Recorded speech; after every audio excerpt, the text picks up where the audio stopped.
Hello, this is Professor Kuehn. In my last 4 lectures on Chapter 27 of A Student's Guide to the Great Physics texts, I've been talking about the development of Newton's universal law of gravitation. So I want to make some summary comments in this and the next lecture and work out some example problems, some of the implications of Newton's universal law of gravitation.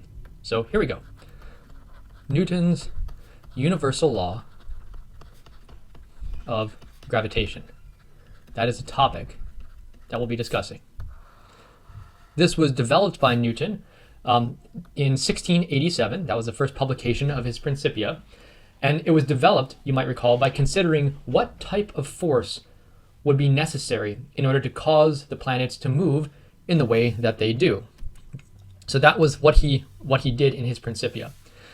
He didn't write the formula in the way that we do today. Remember, what we've done so far is we've said that Newton found that the force of gravity was proportional to 1 over the distance squared. That's what we got to in studying the Principia. Today, you will often see this law written in the following way. The force of gravity, that's force sub g, that means the gravitational force, is equal to, I'm just going to draw it out and I'll explain it, capital G m1 m2 over r squared. This is how you will often, in textbooks, see Newton's universal law of gravitation written. Notice it captures the fact that it's an inverse square law. So if we, for example, have a mass m1 right here and another mass m2 right here, and they're separated, the distances between the centers of them are separated by a distance r. That's the r that appears right here.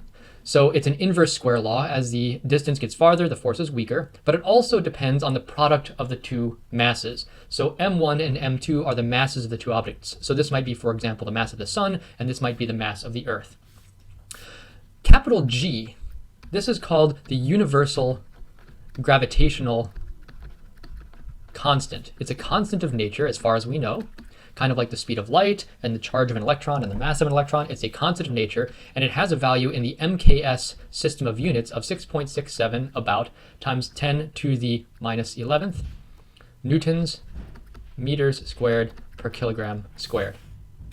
Okay, that is a numerical value of the universal gravitational constant. This value, by the way, was not measured by Newton. Of course, it couldn't have been because he didn't use the international system of units, which consists of newtons, meters, and kilograms. But he didn't even measure what the value of this would be in some other system of units. It was measured, so G was first measured by a man named Henry Cavendish. Henry Cavendish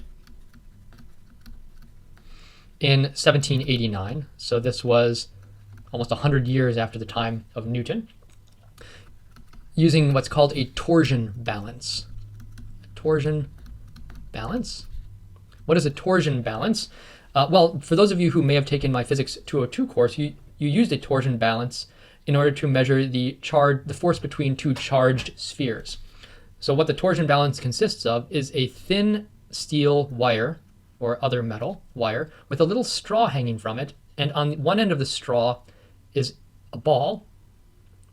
On the other end is just a counterweight, like a little vane or something, like a little feather. So this is, imagine like an arrow hanging from a string with a mass on one end. And then there's another ball right here that's hooked up to a couple of straws that are fixed into a stand like this. And one can use this to measure the attractive or repulsive force between two objects. So in Physics 202, we charge these up with electrical charge and measure the force of repulsion between them by measuring how much the wire twists. Cavendish used a rendition of this to find the attraction between not two charged objects, but rather two lead balls. It's a very difficult measurement to do because the force is quite tiny for very small masses that you can have in a laboratory. In any case, this would be mass 1, this would be mass 2, and r would be the distance between the centers of these balls. And because G is so small and those masses are, a kilogram, the distance between them might be a centimeter or something, you'll get a very tiny force and a very small twisting of the wire. And by measuring the force as a function of the distance or as a function of the masses, one can determine what the gravitational constant is. Okay? By the way, the mathematical form of the universal law of gravitation looks very similar to Coulomb's law for electrical charges. So again, if some of you have taken electricity and magnetism course, you might recall that the force between two charged objects is equal to some constant called the Coulomb constant times the product of the two charges divided by the distance squared. So this was Coulomb's law, and Q are electrical charges. So the mathematical form, they're both inverse squared laws. They have different constants. This is universal gravitational constant. This is the Coulomb constant.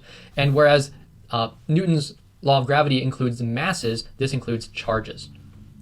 Otherwise, they look remarkably the same. Okay. Notice that, as I mentioned, the force depends on the masses involved, mass 1 and mass 2. And because both of these masses are involved, this is a symmetric force. What do I mean by that? Well, mass 1 is pulling on mass 2, and you can compute the force, but mass 2 is also pulling on mass 1, and you can compute the force. The force of mass 1 pulling on mass 2 using gravity is equal to the force of mass 2 pulling on mass 1. Because both of those, the product of those masses, appear in this formula. So this automatically satisfies Newton's third law. It automatically satisfies Newton's third law that says for every force there's an equal and opposite force. Okay? And it doesn't matter what the sizes of these masses are.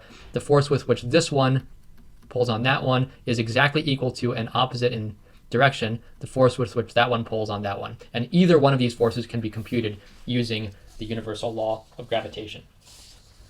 Okay. Now, having said that the force of attraction depends not only on the distance but the masses, you might immediately ask, wait a minute, why, if the force of attraction depends on the mass of the object, then why do all objects here on Earth fall with the same acceleration? So here's a question. If the force of gravity depends on the masses involved, then why do all objects that are dropped, experience the same acceleration?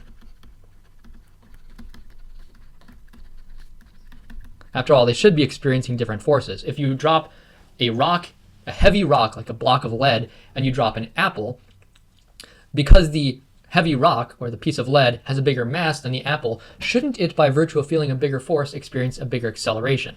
There seems to be something counterintuitive about this.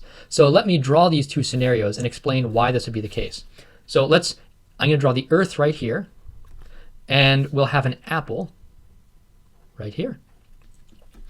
And the Earth has some mass, capital M, that's the mass of the Earth, and the apple has a mass of the apple. And let's suppose the center of the apple is some distance r from the center of the Earth. So I'm not go like this. That's the distance of the apple from the center of the Earth. That's case 1. And case 2, we have the exact same Earth, but now we have this chunk of lead or some other heavy rock that has a different mass. We'll say the mass of the rock is over here. And suppose that it is the exact same distance from the center of the Earth, right? So the Earth's mass is the same in both cases, but there's a different mass here than here, and as a result, there will be a different force. That's the force acting on the apple, and this will be the force acting on the rock. Because in computing the force acting on the apple, we use this law of gravity, and in computing the force acting on the rock, we again use this law of gravity, and because they have different masses, one would anticipate a different force. So let's actually do that. Let's plug in these values. So what is the force acting on the apple? It is going to be equal to g times the mass of the apple times the mass of the Earth divided by the distance between the apple and the Earth squared. And what is the force acting on the rock? Well, that would be, once again, the gravitational constant, but now times the mass of the rock times the mass of the Earth over the distance squared. So because they have different masses, you'd anticipate a different force. The force on the rock is going to be large, the force on the apple is going to be small. So again, why, if they're feeling different forces, would one find that they fall with the same acceleration? After all, that is what Galileo had claimed, that all objects dropped in a vacuum, if you were to somehow get rid of the air, these two objects would fall with the exact same acceleration. How could this be? How is this consistent with Newton's universal law of gravitation? Well, let's go to Newton's second law. The force acting on the apple is going to be equal to the mass of the apple times the acceleration of the apple. And likewise, the force acting on the rock is going to cause that rock to accelerate. Okay? So I'm treating these cases separately in these columns. Now, this is Newton's second law right here, right? Now let's plug in what is the force acting on the apple? Well, we know it is just this gravitational force that is given by the universal law of gravity. And likewise, what is this force? It's a gravitational force given by Newton's universal law of gravity. So let's plug that in. So on the left-hand side, we have g times the mass of the apple times the mass of the Earth over r squared. That is equal to the mass of the apple times the acceleration of the apple. Whoop. Acceleration of the apple.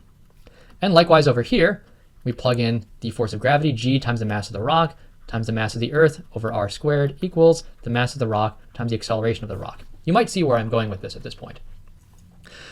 So this is the force, and this is the response to the force. This is the force, this is the response to the force. Notice that the mass of the apple appears here and here, so I can cancel those out.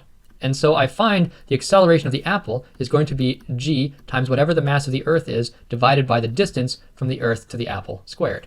And likewise over here, the mass of the rock cancels out. So the acceleration of the rock, once again, is g times the mass of the Earth over r squared. There we have it. Notice that they both of them experience the exact same acceleration. The acceleration of the apple is equal to the acceleration of the rock. It is because, although the force depends on the mass, the response to the force also depends on the mass in such a way that the masses cancel out, and you get the exact same value for the acceleration. In fact, the acceleration that both feel, we call that a. It's equal to g times the mass of the Earth divided by the distance to the Earth squared. And if you plug in the value for g, the universal gravitational constant, and you plug in the mass of the Earth, and you plug in the distance from the center of the Earth to the surface of the Earth where we're doing this, you will find that this is about equal to 9.8 meters per second squared, which is what we call little g, the gravitational acceleration of gravity. We get that result by simply plugging in the gravitational constant, the mass of the Earth, and the distance from the object to the center of the Earth. Okay, so notice a couple of things here. First of all, if we were on a heavier planet, or rather a more massive planet like Jupiter or Saturn, and we're standing on the surface, there would be a different gravitational constant. I'm sorry, there'd be the same gravitational constant, there'd be a different acceleration of gravity, little g. Instead of 9.8 meters per second squared, it might be 10 or 20 or 30 meters per second squared. So it depends on the mass of the planet on which you are dropping the object. Secondly, notice that it depends on the distance from the center of the Earth. The value of g, 9.8, really only works when you're in a region right near the surface of the Earth. If you go up to the top of a mountain, several miles up, g is going to be slightly smaller because r is going to be bigger. And likewise, if you drill a hole and go toward the center of the Earth, then your distance from the center is going to be smaller and g is going to be bigger.